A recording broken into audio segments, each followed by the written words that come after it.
Hi అండి, నేను first time ఇంట్లో గుంత పొంగనాలు ట్రై చేశాను. చాలా టేస్టీగా వచ్చాయి.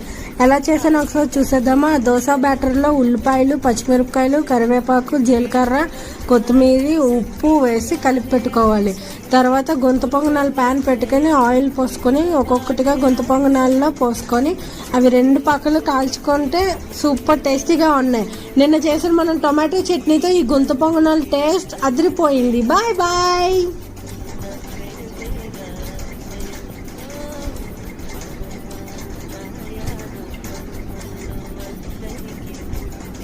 హాయ్ అండి, నేను ఫస్ట్ టైం ఇంట్లో గుంత పొంగనాలు ట్రై చేశాను. చాలా టేస్టీగా వచ్చాయి.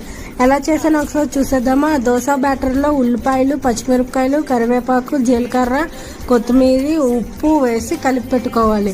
తర్వాత గుంత పొంగనాలు ప్యాన్ పెట్టుకొని ఆయిల్ పోసుకొని ఒక్కొక్కటిగా గుంత పొంగనాల్లో పోసుకొని అవి రెండు పక్కలు కాల్చుకుంటే సూపర్ టేస్టీగా ఉన్నాయి. నిన్న చేసిన మనం టొమాటో చట్నీతో ఈ గుంత పొంగనాలు టేస్ట్ అదిరిపోయింది. Bye bye.